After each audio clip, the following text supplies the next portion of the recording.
My name is Jim Murray. I'm the head of the Business Science and Technology Department here at the Central location. And we're very pleased to begin a workshop series today called Money Matters. And as I say, this will be the first of many. They'll all be on the first Wednesday of the month at noon here in the Arrington Auditorium. And they run until May of 2017. And we're very pleased to be partnering with the Regents Institute of Financial Education at UAB. The director and endowed chair is Dr. Stephanie Yates, and we worked with her closely a few years back on a big grant program we had called Smart Investing, which was also aimed at providing financial literacy information. And we liked her so much that we're really pleased to have her back. So without further ado, Dr. Yates is going to talk to you today about income savings and assets. Thank you, sir. And the feeling was so mutual that we asked Jim to be on our advisory board. So we're enjoying the relationship. Before I get started, especially since it's a small group and I hate saying "Hey you," let's make this interesting. So let's introduce ourselves, and I like to make sure that I know why you're here. So I try to cover your issues again, since it's a small group. I can kind of customize a little bit on the fly. So if you tell me your name and maybe just one thing that you were hoping to learn today. So you want to start? Sure. My name is Ava Tab, and I came here just to learn more about money management in terms of personal finance. I think I do have an understanding, but when I looked online and saw that the workshop would be held, I just thought that this would be insightful for some of the things I already know. Okay. Thank you. You're welcome. Ava. Yes. Thank you. You're welcome. I'm Corinne Caprano, and I came because I am interested in everything. And this can be very useful. I would like to know what to do wisely with savings without going into the stock market.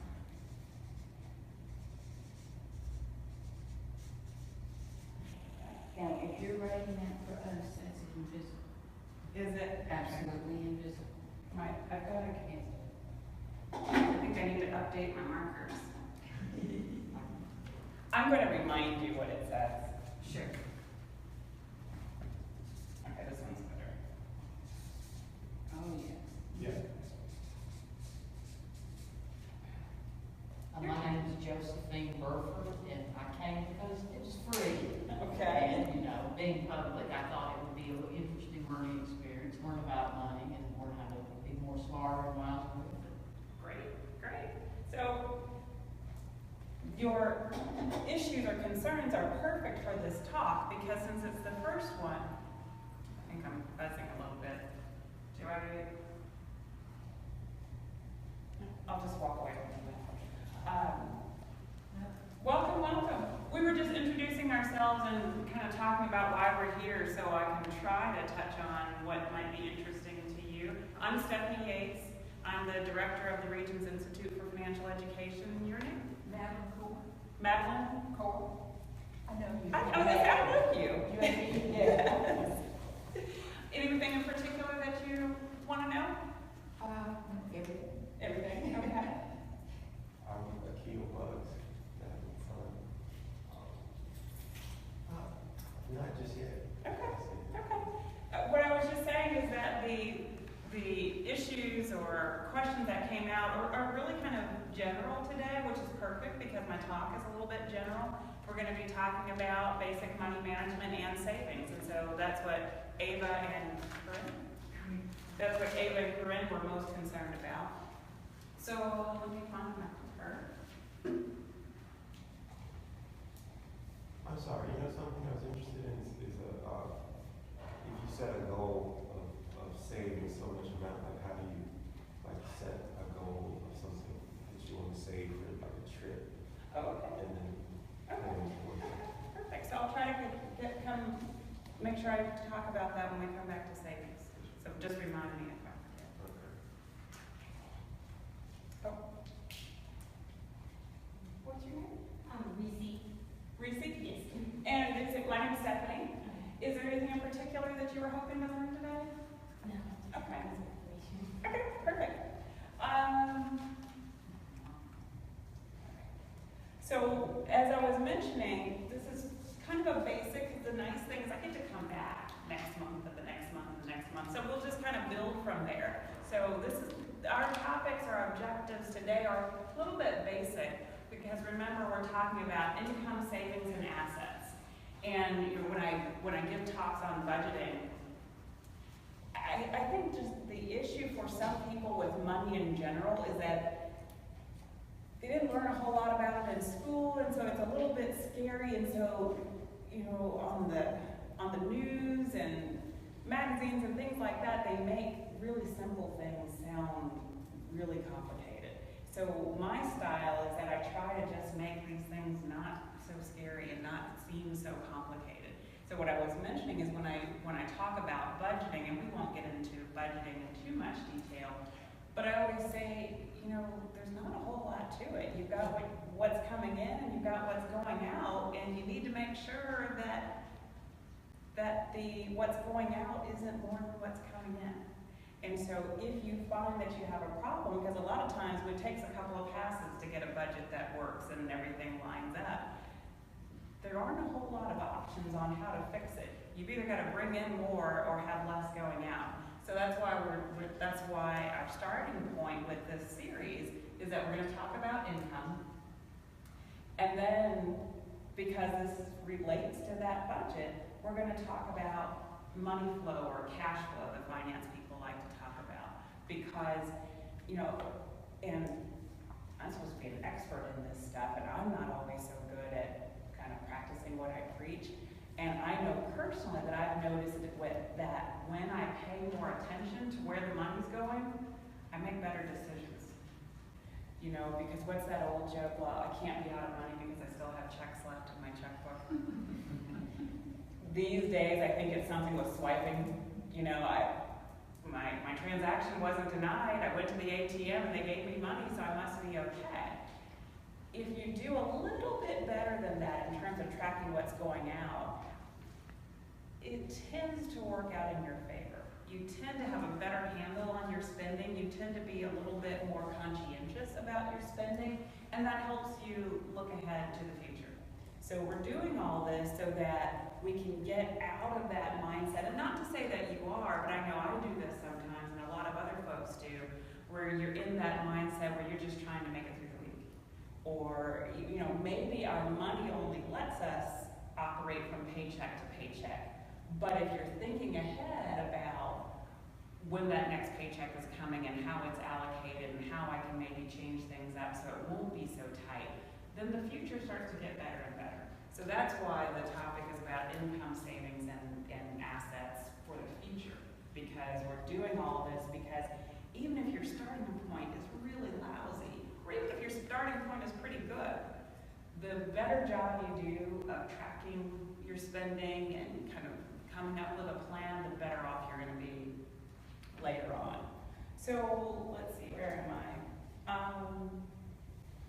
Before we get too far, with that in mind, because I want you to kind of give me feedback and for this to be as interactive as possible, but one of the ways that this might be more helpful for you is as I'm talking, you're probably doing this already, try to internalize it and try to think about, well, how would this be applicable to me? And I think I already have some handouts.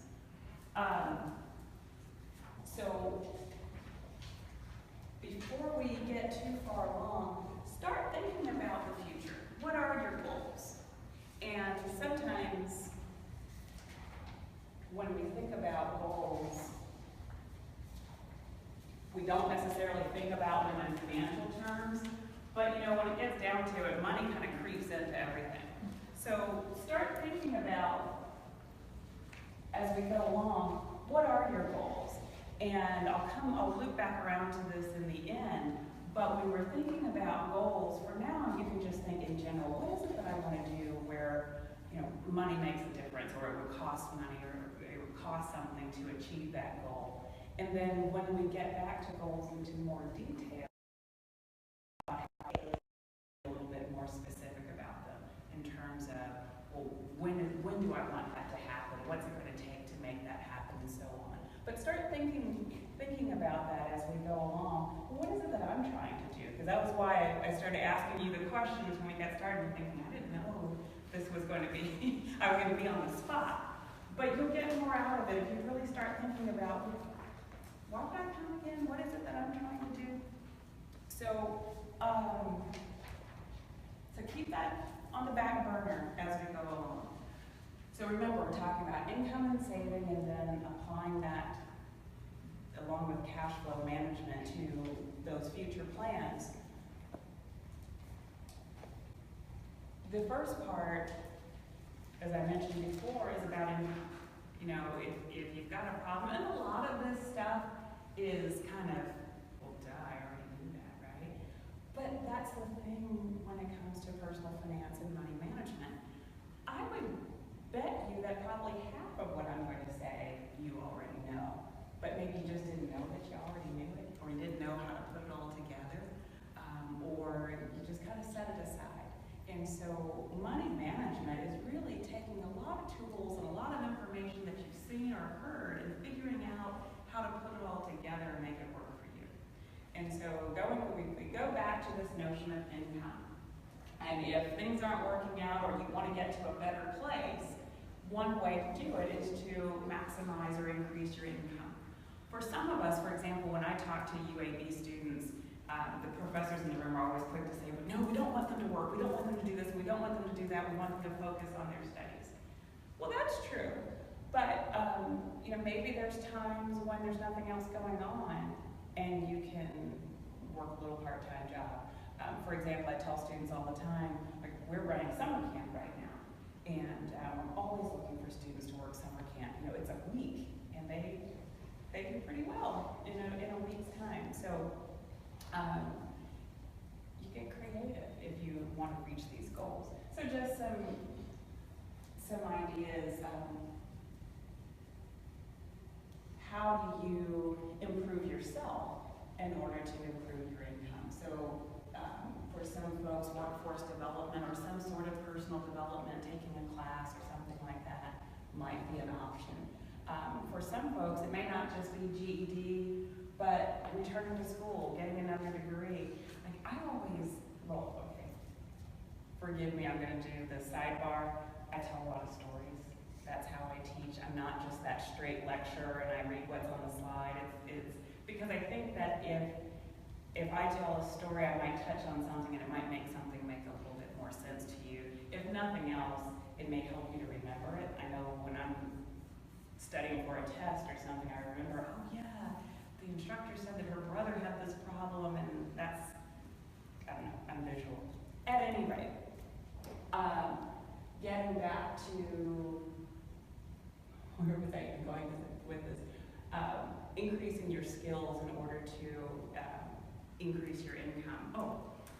I found my happy place over the weekend. I was saying, gosh, I'm working all the time.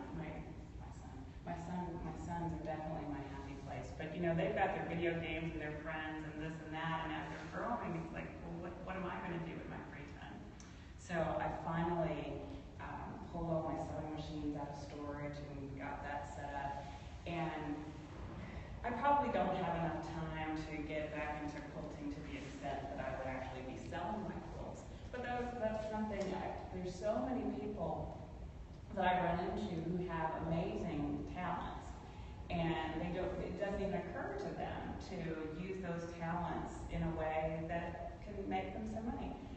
One of my students here, for example, Mariah, is amazing with videography and social media and all of that stuff, and I'm not so much. And you know, she's been working with me for about a year now in different ways, and finally I said, you know what, Mariah, I'm just going to have to hire you. You know, we'll figure out how many hours a week, but you've got a skill that I can pay you for. And she wasn't even looking for a job, at least not necessarily from me. And that's sometimes how things come about. You're always trying to improve yourself. You're always building your skills, and you never know how that may turn out. You may end up finding yourself in a different career path altogether. So when it comes to, so just to wrap up that topic on maximizing income, when it comes to maximizing income, it could be maximizing income in your current path with new certifications. In fact, I'm working on a certification right now related to financial planning. It's amazing. I was amazed when I started looking into certification programs, how many different certificate programs there are out there. If you just want some extra letters behind your name, there's so many different ways to go about it, and they're not all terribly expensive. So, increasing your skills, investing in yourself is probably the best investment that you can make. So now let's talk about stretching your dollars. And so this is related to the cash flow issues. So this is all under that topic of just general money management. How do I do a better job? It was funny, I used to always tell people, this is interesting because now I always talk about my kids when I'm talking. Now my kids are here, so I have to try not to embarrass them.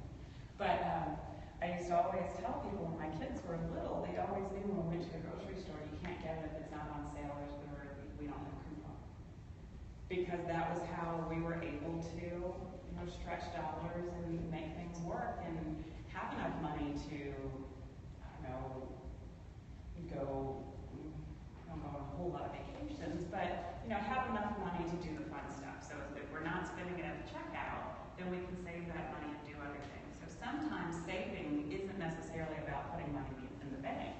It's about being more careful about how you're actually spending. But remember, we have to track our spending in order to know where it's going. So buy and use. My department chair has been, I do have anything. My department chair always pays attention to what I'm wearing at work. And so there was like a stretch. She's like, you bought a new outfit. And I said, oh, okay, well, I'm going to have to tell you my guilty pleasure. I buy like 75% of my clothes on eBay. Because if you look for the right thing, now Mariah's going to tell everybody. What's on Periscope anyway, right? But if you're looking for something specific, like, I'd really like to have a closet full of designer clothes, but I can't afford a closet full of designer clothes. But if I go on eBay and if I set some limits for myself and I say, okay, I'm not going to spend any more than this much, and you just kind of wait and see what happens, you do okay. So like my shoes, these aren't a great example, but these are Ferragamo's, which are like, I don't know, $800 or $900 new, and I got them on eBay for $20. That's how I buy my clothes. Because I need clothes, but I don't want to spend, and I need to look kind of decent, but I don't want to spend all my money on it. So eBay is my guilty pleasure when it comes to used. And there's certain things that you can't buy used. I grew up as shopping at Goodwill with my mother, and so she had her rules too. Okay, we're not going to buy underwear at Goodwill. We're just not. Some things we're just going to go ahead and buy new. But the sales and asking for discounts, my husband had a friend who always had a saying, sometimes not getting comes from not asking. A lot of us will just pay full price because we think that's what we're supposed to do. But if you never know until you try to negotiate. And you don't want to be that person who's always trying to get something for, 50 cents. Is this the best you can do? Or how about, X price or something like that? You never know where you'll go. That's all just part of being a savvy shopper. And it's amazing how much money we lose just by not asking. I think when we look at where our money goes in my family, food is probably number one. And just stupid stuff. And I always hate garbage day and throwing out all this food, either produce that I bought that has spoiled or leftovers that nobody ever ate. And so just being a little bit more careful. And this is sad, and this is probably taking it to the extreme. I know there's people, I'll generalize a little bit. I know of people who kind of wait to see who's having a luncheon that day, and that's how they, they plan around that. I'm not so much of the moocher type, and I wait to get everybody else's leftovers, but I do look at my calendar and I try to plan meetings around lunch and see if they'll bring in lunch, and that kind of saves money, packing lunch and things like that. And, it sounds bad, but that adds up. And I used to be a huge fan of Starbucks. My grande chai tea latte every day, that was the deal. Especially like if I had to do Fox early in the morning, I said, okay, well, here's my reward for getting out of bed. But that adds up. And so I bought a Keurig, and I've got chai tea latte packets. Keurig is still kind of expensive, but it's a lot cheaper than Starbucks. If I still need to have that fix. So, you've got to get creative. I would say with couponing. Couponing, I'm not against couponing, but it's a lot of work. And with all of these, whether it comes to spending money or saving or anything else I'm going to talk about, you got to figure out what works for you. And you don't necessarily try all of these at home. It's not going to hurt, but some of them just may not fit your lifestyle. Couponing was that way for me. It's a great idea. There used to be all these shows on television where these ladies would come out with like 3 grocery carts and they paid $5. But then you end up with, a case of spaghetti and, 50 rolls of toilet paper and that sort of thing, and 15 tubes of toothpaste. When I tried couponing, I ended up giving most of the stuff to the mission because I was buying it because it was a great deal, but it's not a great deal if you're not going to use it. And then I would say, well, but it's not good, it's toothpaste, it's not going to go bad. But then I still had 10 years worth of toothpaste. But I will say one thing that I do is I like Amazon because I'm so busy with the kids and work that I don't get a whole lot of time to shop. And so, Amazon, I can have it in a couple of days and I don't have to go to the store and the prices are pretty decent. Now I'm hooked on Subscribe and Save. So with Subscribe and Save, you have to have an Amazon account, but you can buy, like I use it for the toilet paper and the toothpaste and stuff like that, particularly dog food particularly things that are bulky and I don't feel like having to, get in and out of the car anyway. And the prices are comparable to if you went to Costco or Sam's Club. And sometimes they have coupons. So the prices are just as good, if not sometimes better, depending on the item. And you don't have to drive. And if you belong to Amazon Prime, the shipping is free. And they have another one, I forget what it's called, where shipping is like $5 for everything that can fit in a box. So there's different ways to save money with shopping. So lots of other examples. And this kind of just goes back to maximizing income, different ways to earn extra money. So again, just throwing out ideas and you see what sticks for you. What I have learned, now I'm not exactly sure why volunteering at a nonprofit falls under earning extra money.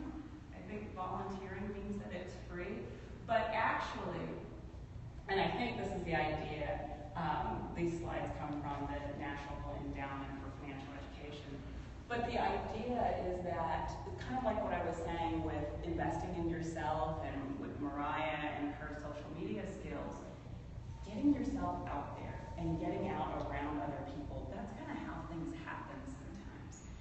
We used to talk about rich folks making deals on the golf course. Okay, well, where do the rest of us make deals? Everywhere. You just get out and you get to know people, and volunteering is actually a way to get your name out there and to meet people, because it's the people who don't need the money who oftentimes are volunteering. And so when those of us who do need a little help can kind of find ways to get around the folks who are in the position to help, sometimes good things happen. Now, I used to eBay and do garage sales and stuff like that, and this is just my experience. It's not worth the time. kind of like couponing for me. Because by the time I, get it on, take the pictures and get it online, or God forbid I have a garage sale and I get everything set up and I'm sitting there all day hoping that people come, I could just make a list and fill that out for my taxes. And it turns out I stopped eBaying altogether because unless I have something that's really expensive, some designer, not my Ferragamos that I already bought used, but something that I actually bought new, which doesn't exist anymore. But unless I have something very valuable like that, my tax write-off is worth more than what somebody's going to give me for it on eBay. So I tend not to. I just don't have valuable stuff. So I tend not to do that. And then at the same time, I get to feel good.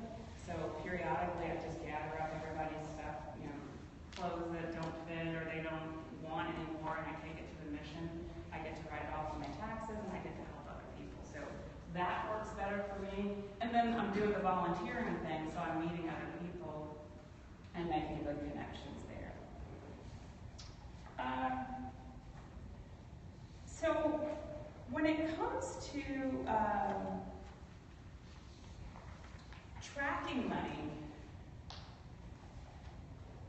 the reason why you want to do this, well, I talked about a couple of reasons already, because if you know where the money is going, you're a little bit more conscientious with your spending. But another reason why is that if you're going to put together a budget, which I highly recommend, it's kind of tough if you don't know what your current expenses are. So a spending plan is a fancy name for a budget. Some people don't like the word budget. It's kind of like budget and diet. They kind of seem like dirty words to some people. So a spending plan is the same thing as a budget. You show all of your income and you show all of your expenses, and you hope that they equal. And so the first thing that you do is you identify your income, which we've already talked about. We talked about maximizing it. We kind of know what we have already. And then you list out your expenses. But sometimes we need to track our spending for a little while because, I may know what my car payment is and what my rent payment is and things like that where I'm paying all the time. But I may not be paying attention to how much I'm spending at the grocery store. Ours is how much I'm spending on fast food.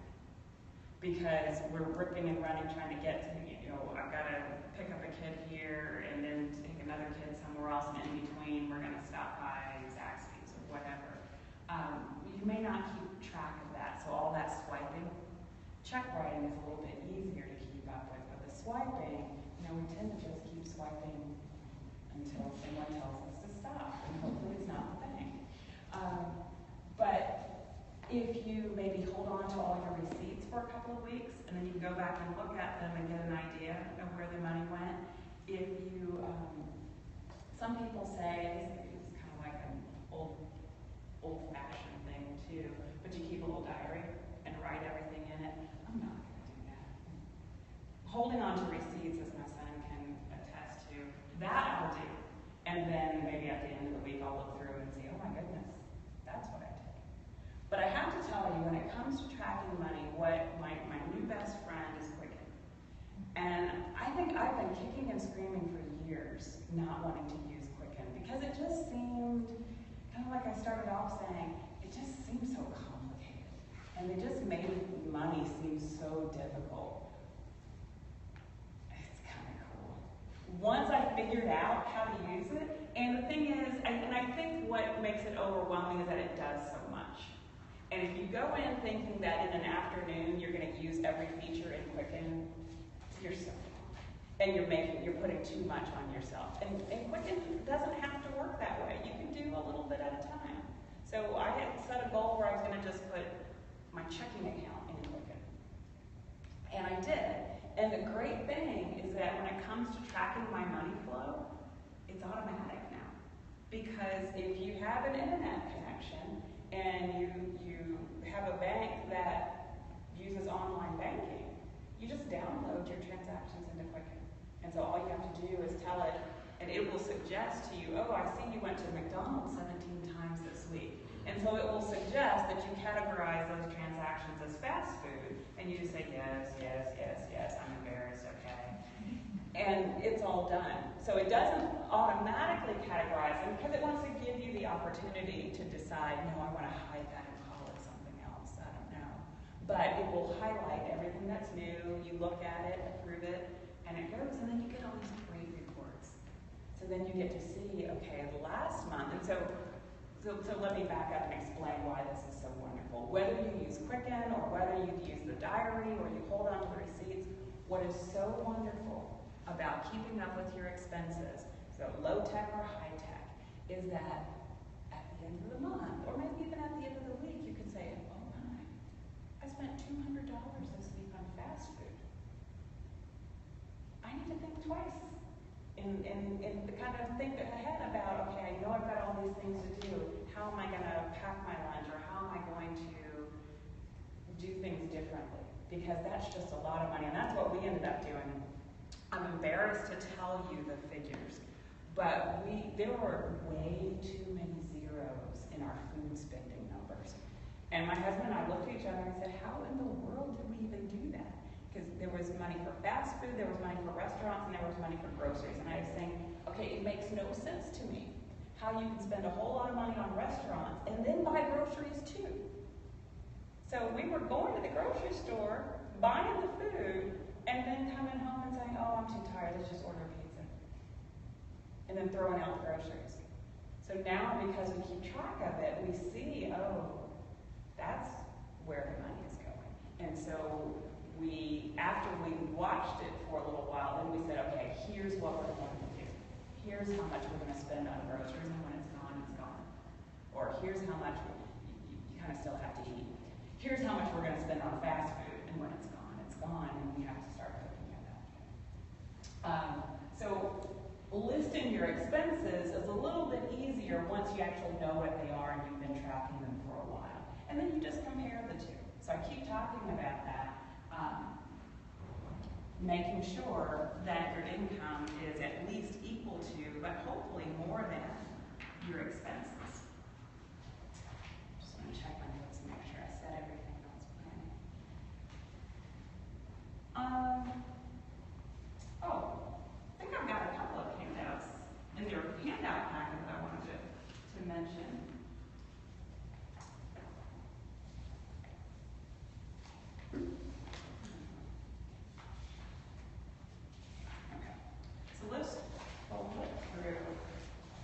I'm not going to put you on the spot and ask you to do any of this stuff. But on the first page, we haven't really, my plan wasn't to talk so much about debt, but when you're putting your spending plan together, debt's going to come up, right? Because if you have debt, that's where some of your money is going. And because that's not the topic for this time, but it will be a topic later on, I won't get into how much debt should you have relative to income and that sort of thing, but those are things to start thinking about. But how do you know if you've got too much debt? Maybe one of your goals that I had you start thinking about was to get out of debt and reduce debt. This is a nice kind of handout to just get you thinking about your debt and am I overextended? So there's some suggestions on your debt level as a percentage of your income. If you're over 20%, maybe I should figure out how to do a little bit better. And so some of these things also not only have to do with debt, like you don't know how much money you owe. You pay your bills late each month. That also has to do with just keeping up with your cash flow, that you're just not paying attention to it. So that can be more of a money management issue. So writing code, you gotta look through this list, and it's like at some point in my life I've done all of these. So I'm not preaching from the pulpit. I'm down with the congregation because everything in here I've done at some point. We talked about taking extra jobs. Sometimes you have to take on an extra job just to make everything work. But if you're seeing more than one of these things on the list that applies to you right now, then maybe debt or dealing with your debt, and that's actually one of our topics later on, maybe dealing with your debt is something to consider for one of your goals. And then I won't go into this list, but then there's, the next page is some ways to start addressing it. So we just talked about the spending plan. So the third page in your handout gives you just a little worksheet to use if you want to go look at and trying to put a budget together. Now, remember, all of this is very personal. That's why we call it personal finance. So on this spending plan, there's some suggested categories of where your money might go, but for you, it might be a little bit different. You might not have child support or food stamps or public assistance or SSI as an income source, but I had to kind of put as many possibilities as I could think of, just to kind of get you thinking. Same way with expenses. You may not have all of these various expenses, and you may have others that aren't here, but just gives you a starting point.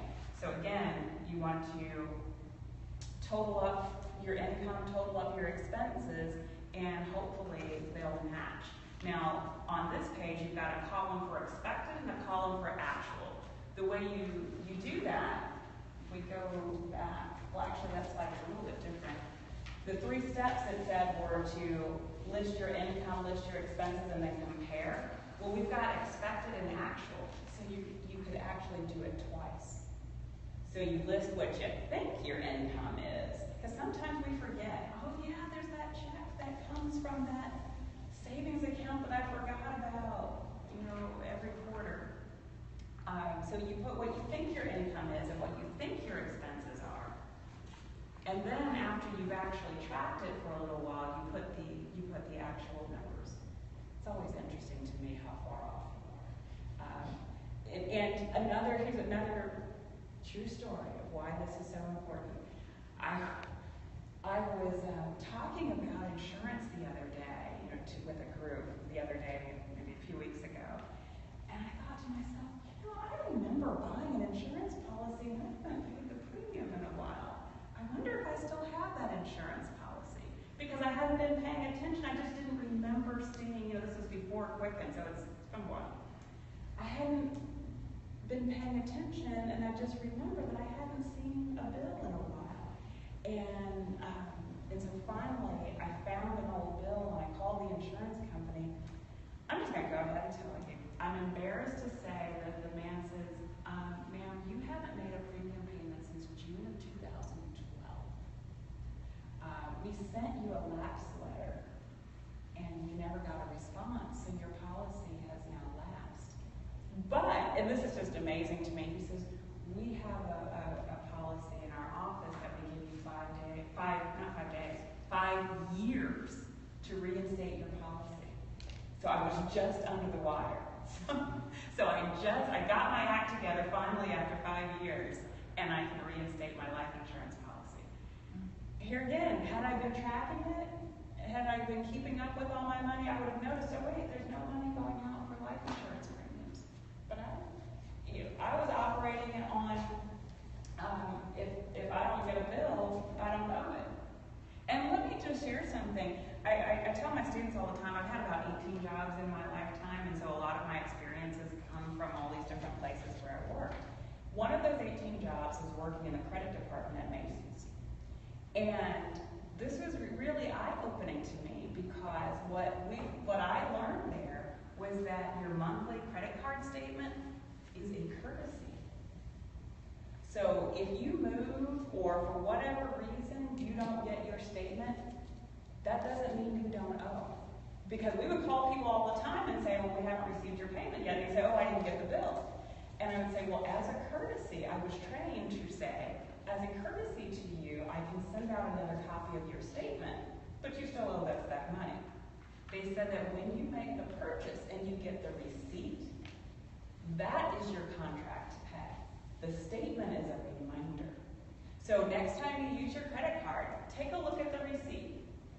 Most of the time, on the receipt in the bottom, there'll be some fine print that says, I agree to make the payment according to the terms and conditions of my credit card. In other words, we don't have to send you a statement. You owe us this money, and we can take you to court and get our money.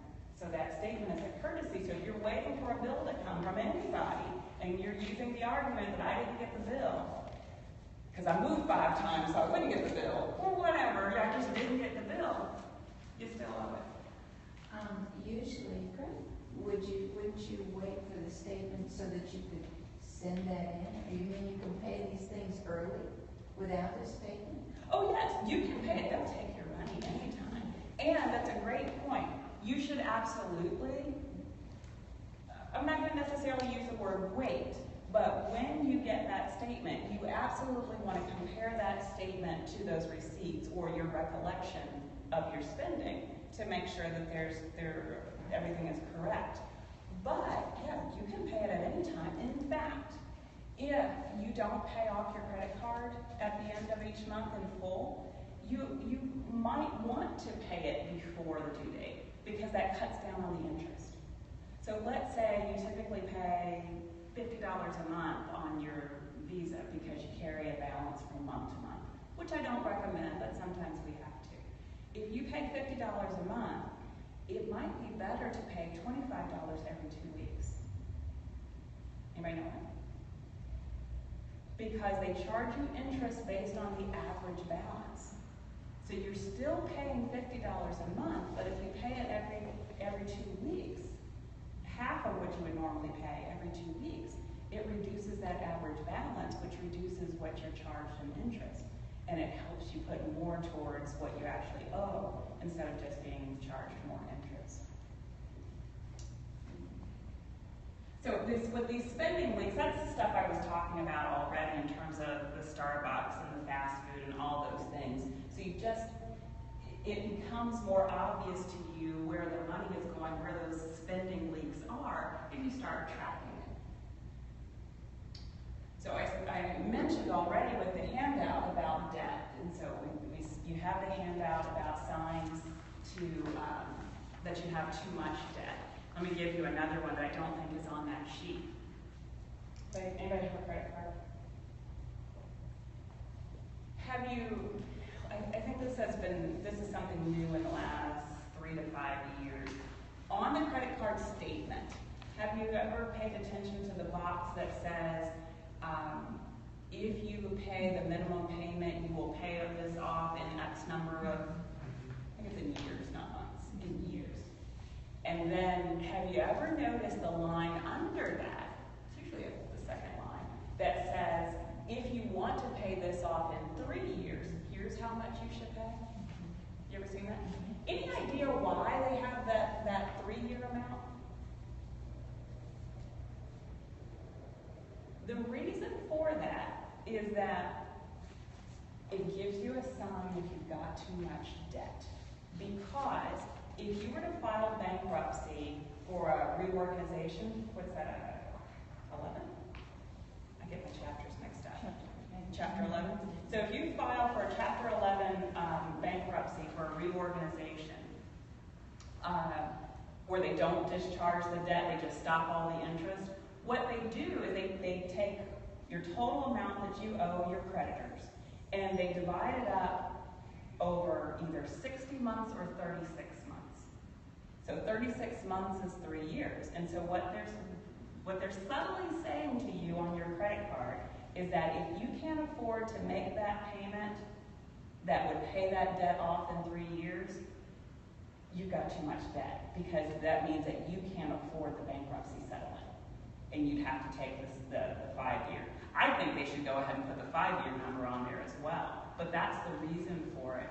Did my battery die? That's the reason for it, is that if you can't afford to pay the settlement amount, you've got too much debt.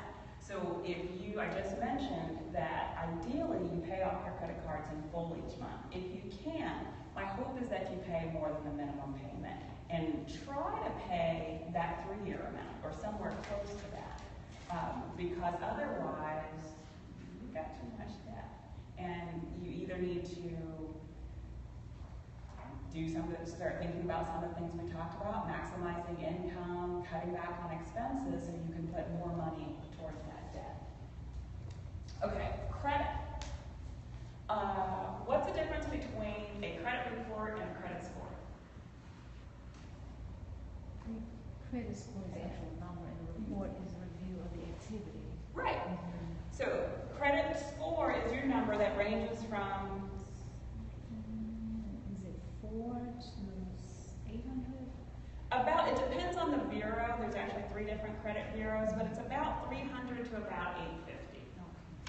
And so the question is, in fact, I saw a commercial last night where they were talking about credit scores was for some lender. One of the questions is, well, what's good credit?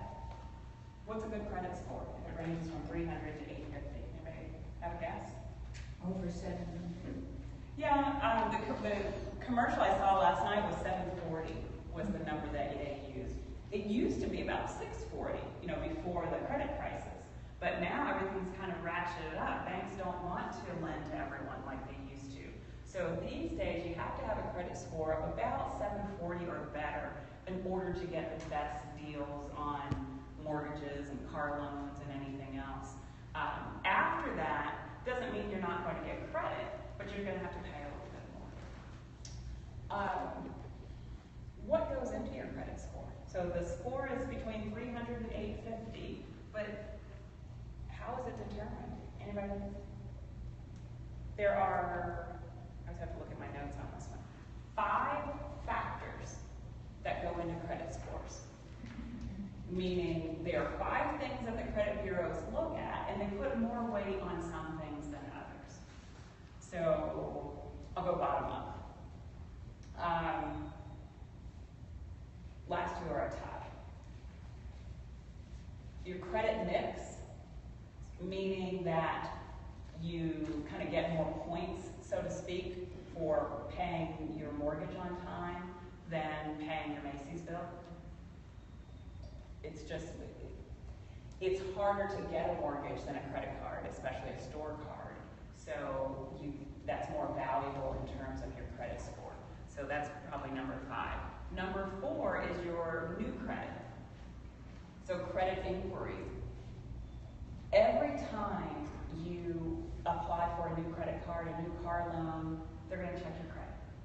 And that actually lowers your score just a tiny bit. And that doesn't mean don't ever buy anything on credit. It just means be aware. Don't go shopping and get like 10 credit cards all at once.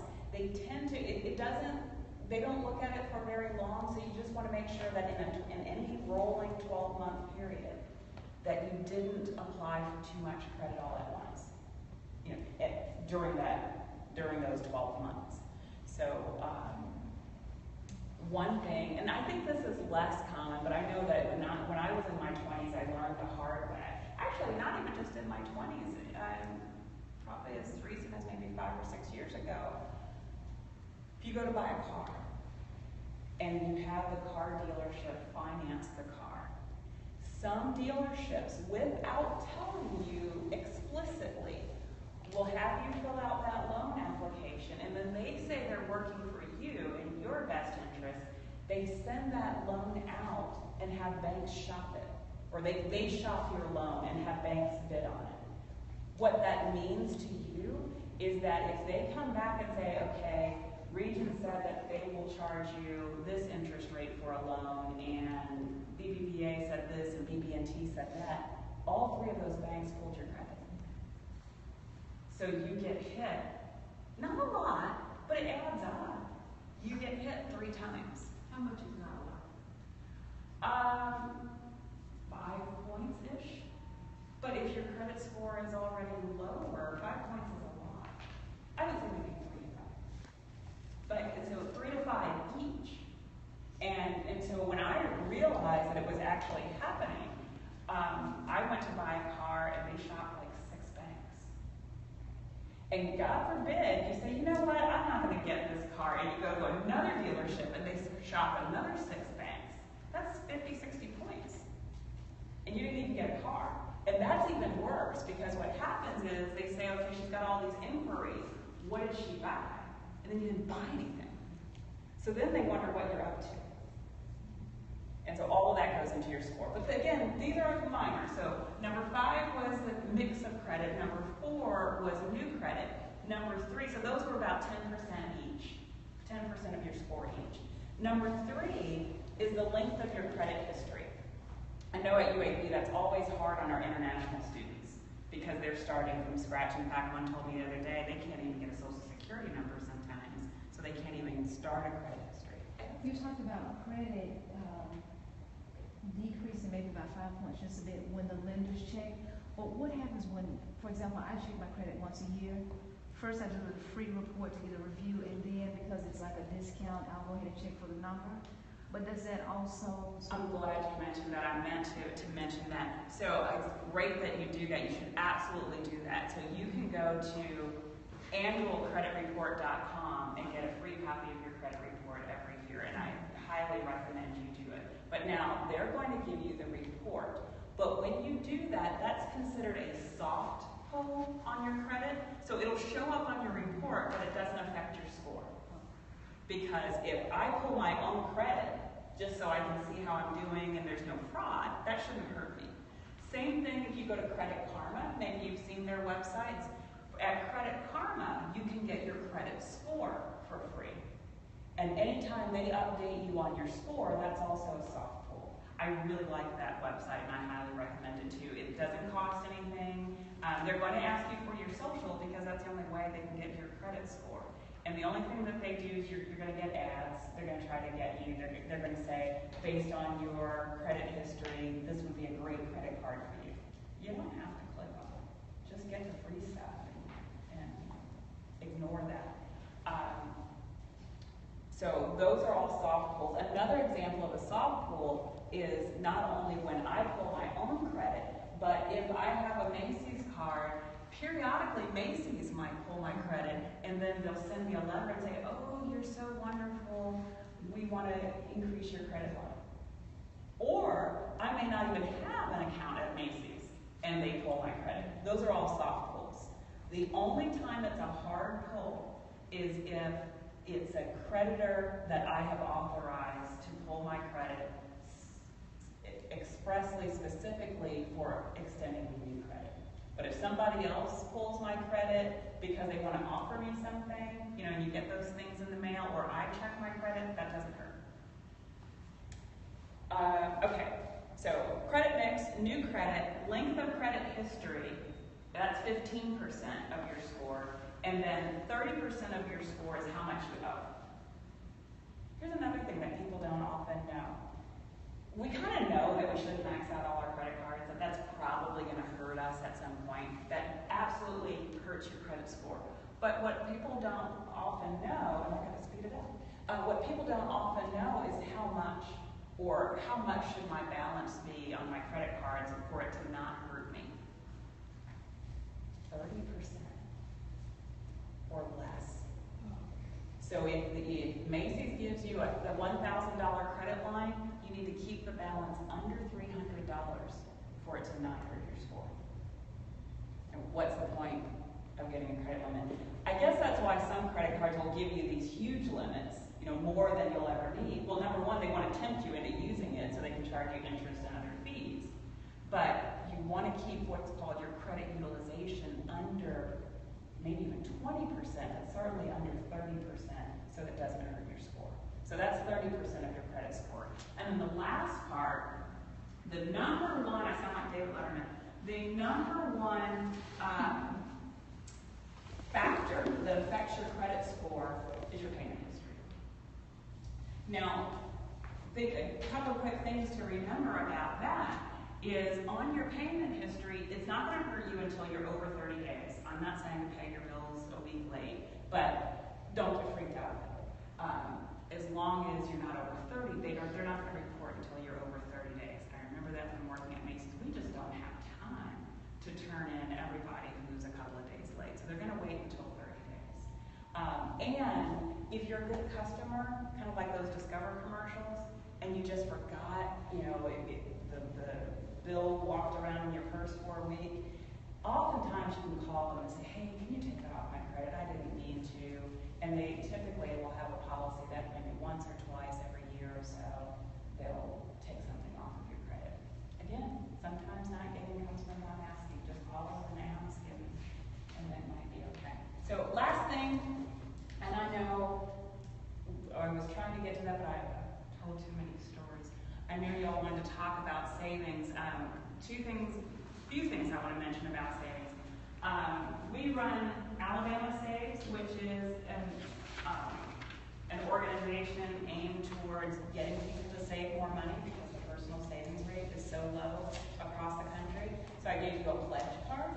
And the idea here is twofold. Number one, sometimes if we write it down, we're more apt to actually do it. So if I pledge that I'm going to start saving money and I put it in writing and I tell somebody, then the chances of me following through are greater. Also, if you fill it out and you give it to me, you give me the pledge card, we'll put you in our database, and then Jim and I were just talking about this. They send you some really nice newsletters, especially targeted newsletters. So if you say, I want to save towards an emergency fund, they'll send you articles about how to save for emergency funds. Some other things I wanted to mention about saving. So we talked about saving toward a specific goal. If you had a goal, what kind of goal were you thinking about? Something big or something small? Like to buy something or just? To buy something. Okay.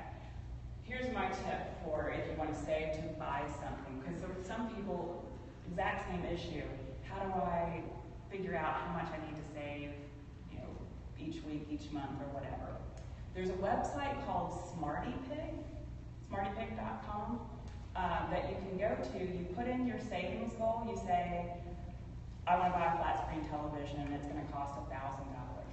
They will actually help you figure out how much you need to save each week or each month, given how much you can get in interest to reach that goal. And then if you set that up with them, it's really neat how it works. You can also have them, you can put in your mom's email address, and it'll have her get an email that says, hey, he really wants to get this flat screen television. And so here's his account information, and you can help him out with this goal. That's one neat thing about it. The other neat thing is when you reach your goal, they do a little dance and all that. But let's say the goal really was to buy a television. They will, they partner with Best Buy. And oftentimes Best Buy will kick in. So you say, okay, I've reached my goal, give me my $1,000 so I can go to the store. They can give it to you in Best Buy gift cards. And let's say you saved $1,000, they'll send you $1,100 or $1,200 in gift cards because Best Buy is a partner. And because Best Buy wants your business. And so they'll just give you a little extra. So it's like extra interest. Why not take their money? So that's one thing for saving for a goal. You want to set short-term, medium-term, and long-term goals, and I apologize for going quickly because I'm over time. But think about, what do I want to achieve in the next year? What do I want to achieve in 1 to 5 years? And then what do I want to achieve after that?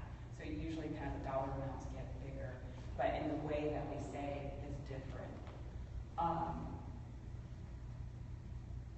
The emergency fund is for disasters. I lose my job, something really bad happens. But oftentimes the disasters aren't that I get hit by a bus. It's that I rolled over a nail and I got a flat tire and money was really tight this week and I really don't have time to go, or the money to go get a new tire.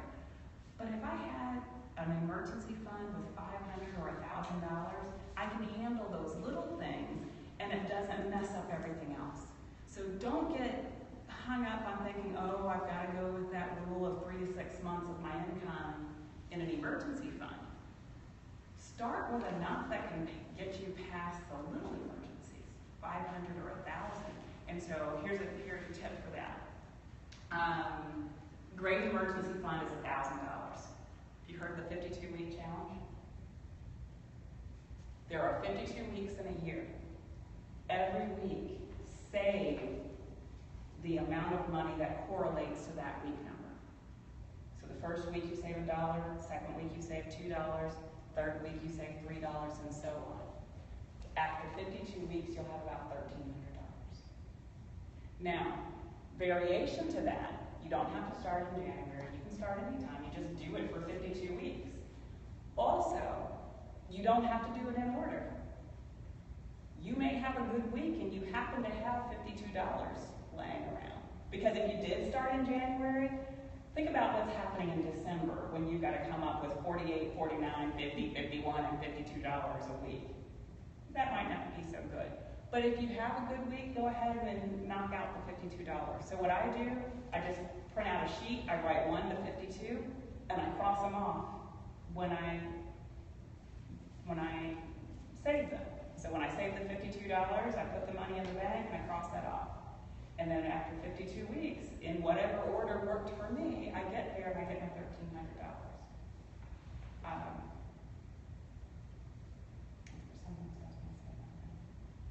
guess that's it. But it does, again, it's whatever works for you. And I think we're done.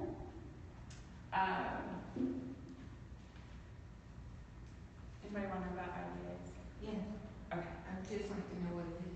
An IDA, I always forget the acronym. An IDA is an individual development account. They're actually wonderful, but you have to qualify based on income. So you can't make too much money to open one or contribute to one. But they're wonderful because if you qualify, and United Way of Central Alabama actually manages these in this area. If you qualify, you can get up to $4,000 in matching funds. So as an adult, if you qualify, you save $2,000 and they'll give you $4,000 once you hit your 2.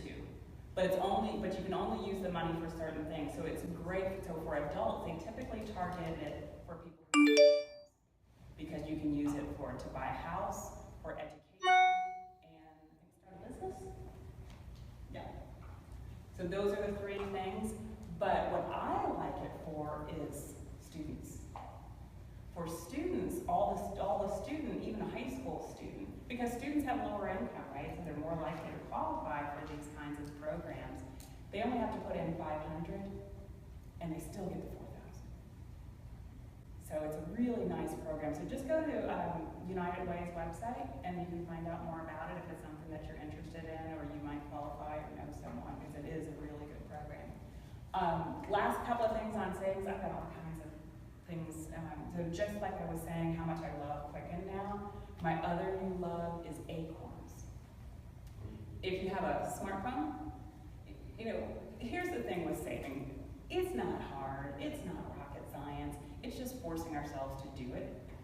And so it's kind of like my mom when I was growing up, where she had the savings bonds taken out of her paycheck, because she said, if they take it out before I even get a chance to spend it, it won't itch in my hand, and I know that money is there.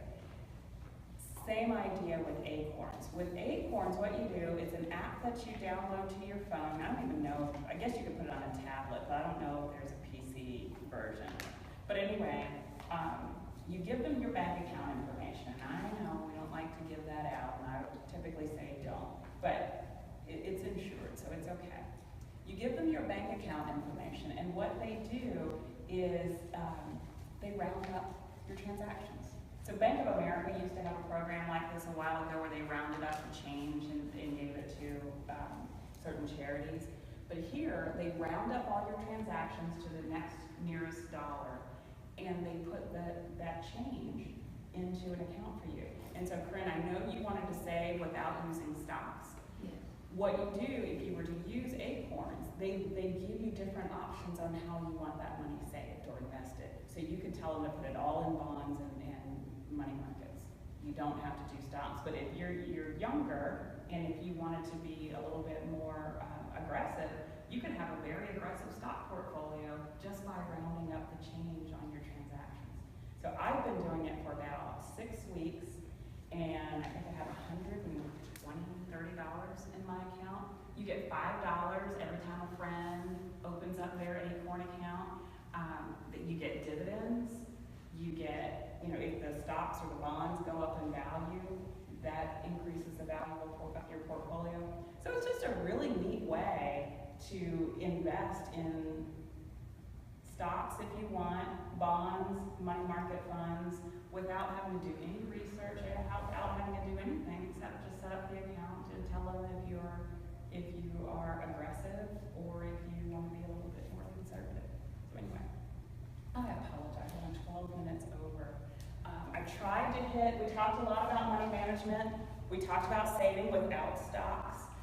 We talked about saving toward a goal, and actually the Smarty Pig works also without stocks. It's just putting money in a savings account. So I can hang around if y'all have any specific questions or other questions or things that you want me to touch, but I'll be back every month.